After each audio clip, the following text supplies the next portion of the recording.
Good evening, everyone. Welcome to another episode of the Daily Dose. Today, we are actually going to discuss the winners and losers so far this week in our sports world.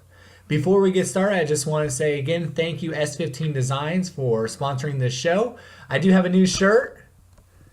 You all need to check them out online. Here's one of their new ones that they have out there. If you haven't been to their site, remember it's s15designs.com. Get out there, check them out, support those local businesses, whether it's in my neighborhood or your neighborhood. Get out there and support local businesses. Well, let's get started. There's a lot to talk about in this sports week. However, we don't have a whole lot of time to sit here and just listen to me, unless you all want me to keep talking, because I will. So I brought up my thoughts of who the winners and losers of this week are, and I got three of each. Let's start with some of the winners. Number one winner so far this week has to be the Kansas City Royals. For the first time in 30 years, they won the World Series last night in a nail-biter of a game. If you didn't get to watch it, you truly missed out on a really good baseball game. Kansas City was down 2-0 all the way to the end of the game, and then they were able to tie up the game and go 12 innings to where they were able to blow out the Mets in that last inning and score 5 runs. But let's talk a little bit about Kansas City. They have scored 51 to 11 points this postseason over their teams from the 7th inning on. That is how they are winning these games. They continue to get better as the game goes on. Their batting gets better. Their defense gets better. They have all these tools that are working for them, and it seems that the longer the game goes and the more that they dig themselves into a hole, the better they play. Because last night, through the first 7 innings, they weren't playing very well. Matt Harvey absolutely owned the Kansas City Royals all the way up until that 9th inning. He absolutely destroyed them. His pitches were on point. The defense was on point. Yet the Kansas City Royals did what they have done many times this season. They have came back and won. And it just so happens that that last night they were able to win the World Series. And I even said to my friend yesterday, before the game started, he goes, I don't think the Kansas City is going to win. I said, I bet they win, because it seemed like in Game 4 and in Game 3 and in Game 2 and in Game 1, they was just slowly breaking the Mets down. And I just felt like last night they had broke the will of the Mets and were going to win. I almost had to eat my words, though, because Matt Harvey threw one of the best games I've ever got to watch. It was just amazing to see his charisma, his energy that he brought to that field. But the winner is Kansas City. However, for all you Kansas City Royals fans, I am one of them. Not that I'm necessarily on the bandwagon. I didn't start watching baseball till a few years ago, and I couldn't support the Royals because they had Billy Butler on their team, and I absolutely dislike that guy. I think he's one of the worst baseball players in the world. My opinion, we can talk about that another time. But we got some contracts that are coming up. Does anyone think Alex Gordon is going to stay? He's already opted out of his deal. There's talks that he's going to Chicago. Tell me what you think. I don't want to see Alex Gordon go, but hey, it's a possibility.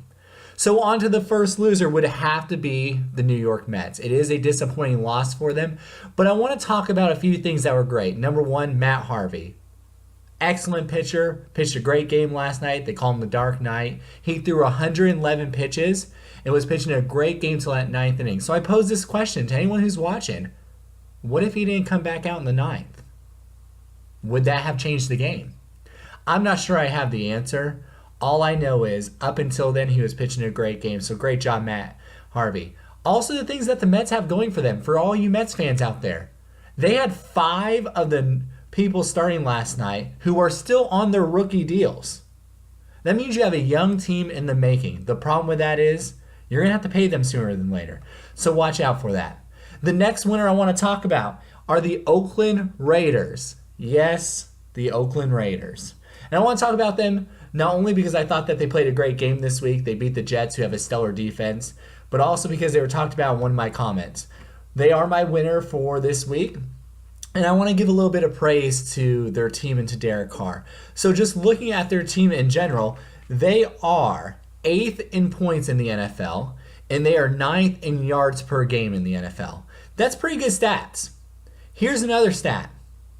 31 of the 52-man roster are at an experience level of 3 years or younger. 3 years or younger. That is a young team who is starting to click. Derek Carr is in his second year, and so far this year he has thrown 15 touchdowns and 3 interceptions. They are doing something well. They are learning how to play this game together, and they are really understanding that you can win if you have a good offensive line. They were able to bolster that offensive line during the offseason through draft picks, through trades. They were able to do that, and Derek Carr's been able to play a little bit better because he has the ability to allow his receivers to get down the field. Then look who they picked up in the first round, Amari Cooper, who is playing great. A lot of people talk about Odell Beckham. Amari Cooper is almost at the exact same stats that Odell Beckham Jr. was last year. But you don't hear about that because he's a quiet guy. But the Raiders are definitely a winner of this week. One of the losers of this week, and again, these are all my opinions, are the injuries in the NFL. The NFL took a lot of injuries this week, and I realize it's a part of the game, but some big name people went down. You had Steve Smith Sr., you also had Cameron Wake. Both of them tore their Achilles out for the season, and for Steve Smith Sr., he may be out for his career because he did say he was going to retire. I personally believe that he'll stay retired. He seemed really at peace with that decision at the beginning of the year, but you never know. You never want to be the guy who goes out without the ability to walk out on your own.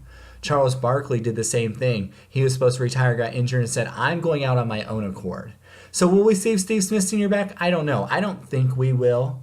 But if he comes back, I hope he has a good season. However, he is, or was, I guess I should say, playing really great football this year, and I think that if he was to walk away now, he would be able to leave on a high note. I also want to talk about one of the best running backs that we have this year, and statistically was one of the best running backs so far, and he missed games this year, Le'Veon Bell. Le'Veon Bell tore his MCL. He will be on season-ending IR after this week, and he's also scheduled for surgery. Tore the MCL pretty bad. When it first happened, I thought it was the MCL. Being able to watch sports, being around sports players, my brother tore both of his ACLs. I've torn a couple of ligaments. So just the way the knee bent, I was like, I don't think it was the ACL. I, however, didn't think that the MCL was that bad. But when they announced it, I hope Le'Veon Bell recovers quick. I hope that next year they come back. I'm a huge Big Ben fan, so I would like to see them do well. But it does sting for Le'Veon Bell. But he wasn't the only one who hurt his knee this week. You had Reggie Bush and Matt Forte both leave the games with knee injuries. Now, the Reggie Bush, the guy can't catch a break. One of the best prospects coming out of college in his draft class, Heisman winner, and really has been lackluster in the NFL due to injuries. This year he battled a calf injury for, I think it was 4 games that he missed.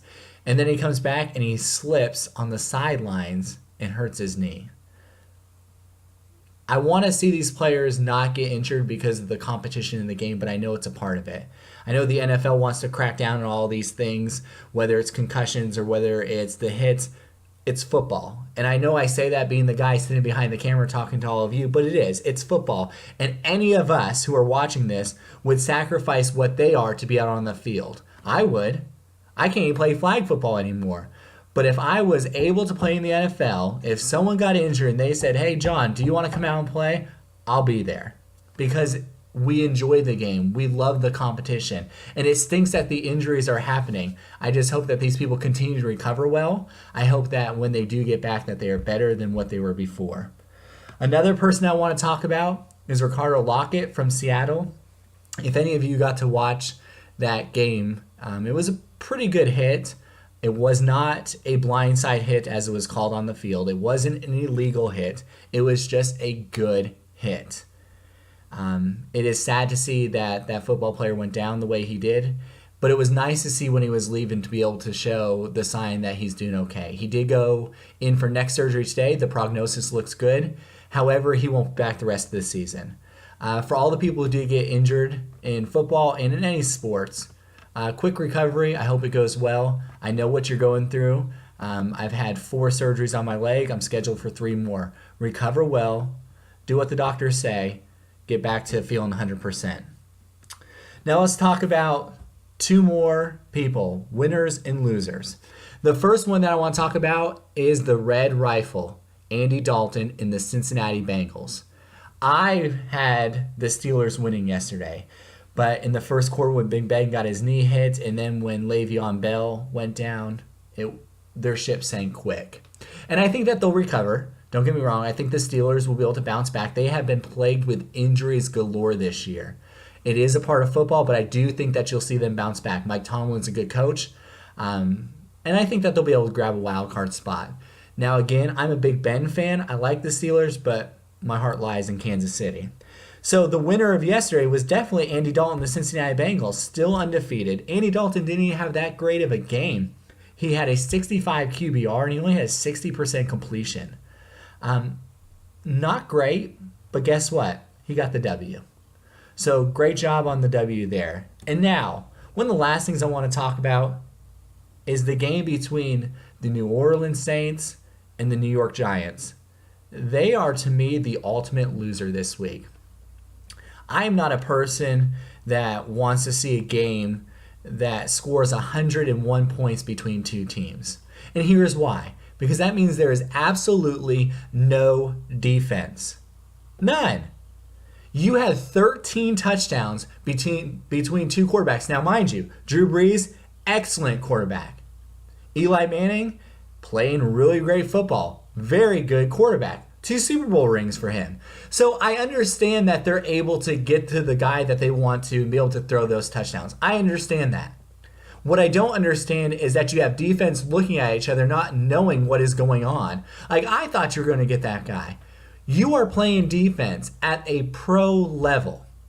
And I realize it's 1 week. They can all come back and do well. But yesterday was not a good game. And if you are a fan of that kind of game, watch more college football. And I don't mean that to bash college football. I watch college football.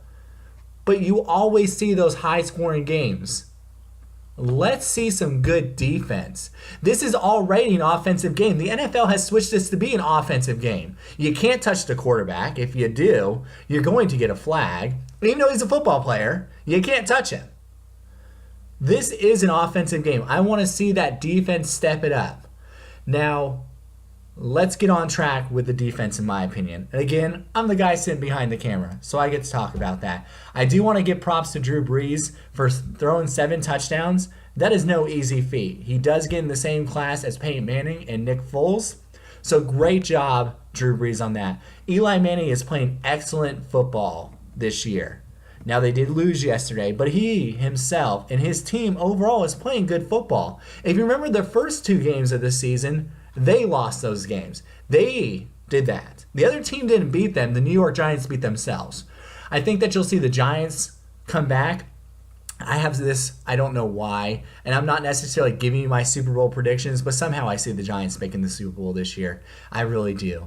They're getting ready to add JPP. Eli Manning is playing great football. Let's see if he can continue that. His completion ratio is the highest it's been for him. He's throwing better. He's more accurate. Now, some of those passes are a little bit shorter, but obviously he knows what he's doing. He threw 6 touchdowns yesterday.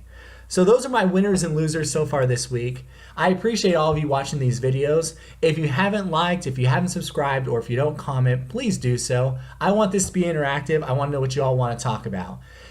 Keep watching. We'll have a couple more videos up this week. I'm hoping to have one up tomorrow for a movie review and then definitely talking about Monday Night Football. Thank you, everyone.